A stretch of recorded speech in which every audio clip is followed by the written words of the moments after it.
How do you feel about the specter of a second Trump administration? I will move. I can't live in this country if he became president. Where would you go? Where would you go? Probably to England. I like England. Ah, yes, Donald J. Trump.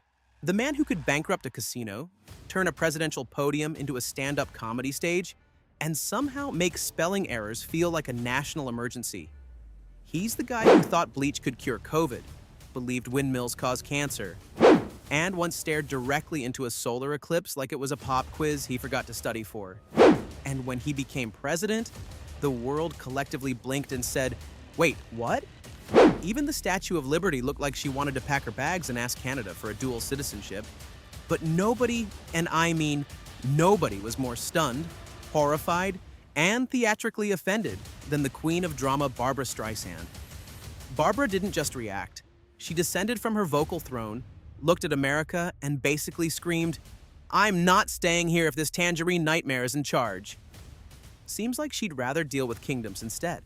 Barbra Streisand isn't afraid to share her thoughts on political figures. This was especially true during Donald Trump's presidency, as Streisand is a proud Democrat who is close friends with Bill Clinton. Streisand said, "I would lie awake at night with Trump's outrages running through my head." And honestly, who could blame her? Imagine being Barbra Streisand, someone with talent, and a syllable count that stays intact, and waking up to a man who tweets like he's lost a bet with Grammarly in the Oval Office. Barbra saw what most people did, that Trump's presidency wasn't just a political shift. It was a full-on episode of Cops filmed at a country club. So what did she do?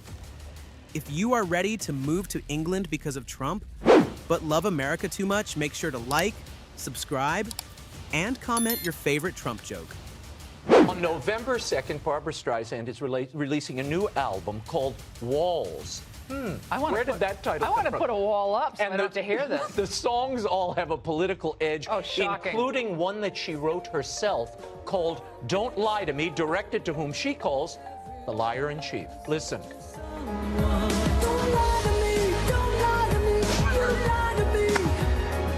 I love what she's done. Don't lie to me. I love what she's done with the lyrics. How do you sleep when the world is burning, she asked in this lyric. Barbra didn't stop at interviews, tweets, or award show roasts.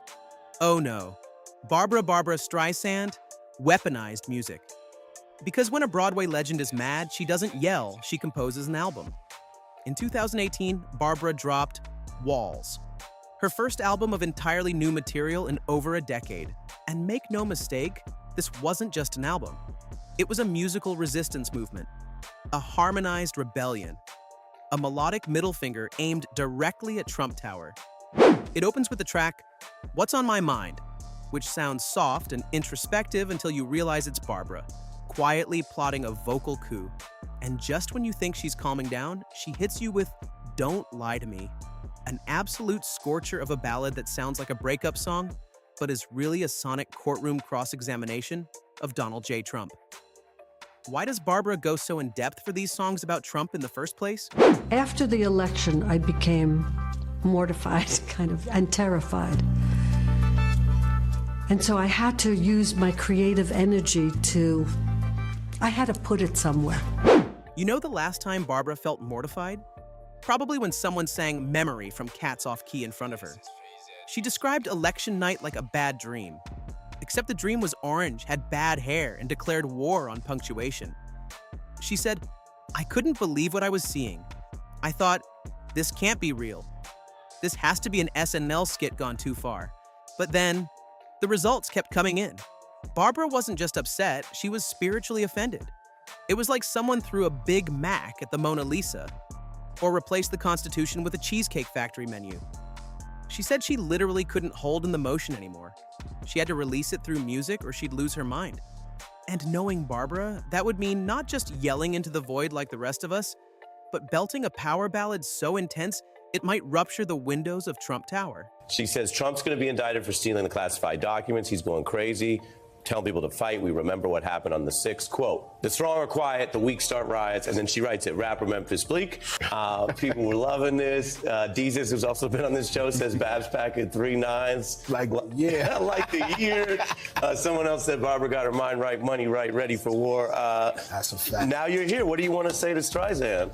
God bless, man, for everything you do, everything you blessed us with. Amazing woman, amazing talent. And just for her to even recognize me is like... That magical moment when Donald J. Trump, full-time chaos generator, allegedly decided to take top-secret government files home like they were leftovers from a dinner party. And when the news broke, oh, honey, Barbra unleashed. And not with a ballad this time. No orchestras, no harmonies. Just pure, unfiltered truth, typed out at 70+ words per minute on Twitter. But wait, she didn't stop there. In what may go down as one of the most unexpected and iconic political mic drops of all time, Barbra Streisand, legend of stage and screen, quoted rapper Memphis Bleak. Yes, Memphis Black, as in Rockefeller Records, Jay-Z's right-hand man. It was like watching your grandma suddenly drop a diss track mid-tea party. And if there's one thing Barbra Streisand has made crystal clear, is that she absolutely, categorically, unapologetically hates liars. I was lied to as a child. That's why I'm so passionate about lies and people who lie. Truth communicates.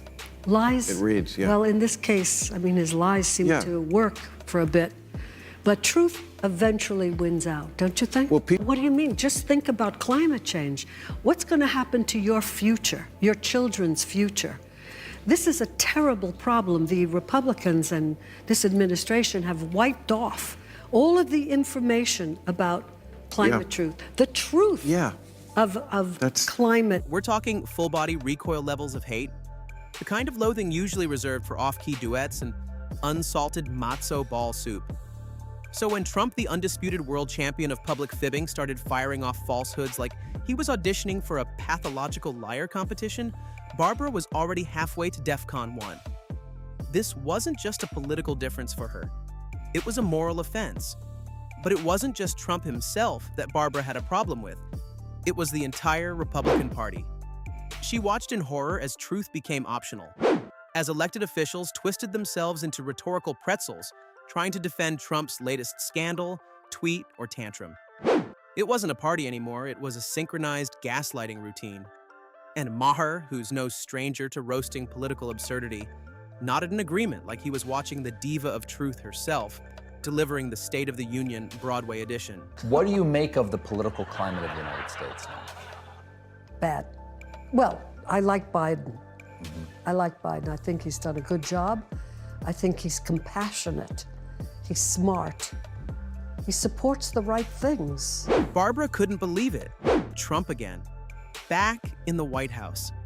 Like a reboot no one asked for, a sequel to a horror movie where the monster was supposed to be defeated, but somehow made it through airport security and walked back into the Oval Office with ketchup on his tie.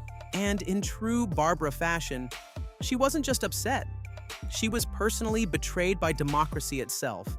Because after 4 years of Biden, a man she actually liked, this new timeline felt like a cosmic prank. Barbra praised Biden for being calm, thoughtful, and most importantly, truthful. Sure, he may have mumbled and occasionally looked like he was trying to remember where he had left his glasses, but to her, he had something Trump never did: a soul.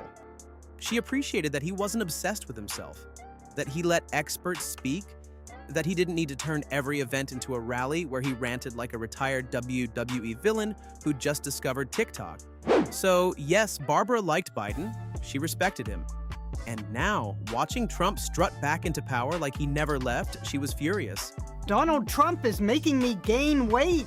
I start the day with liquids, but after the morning news, I eat pancakes smothered in maple syrup. Babs isn't alone. I do think I'm doing a lot of stress eating, to be honest. Swear at the TV and have to get the munchies. Yes, you heard that right. Barbra Streisand blames Donald Trump for her stress eating, and honestly, same. In interviews, Barbra didn't shy away from it. She said, every time I saw his face on TV, I had to grab a muffin, or a croissant, or a piece of cake. She wasn't alone either. Millions of Americans found themselves chewing more aggressively during the Trump years, but Barbra turned it into a personal saga, a full-blown, pastry-fueled protest.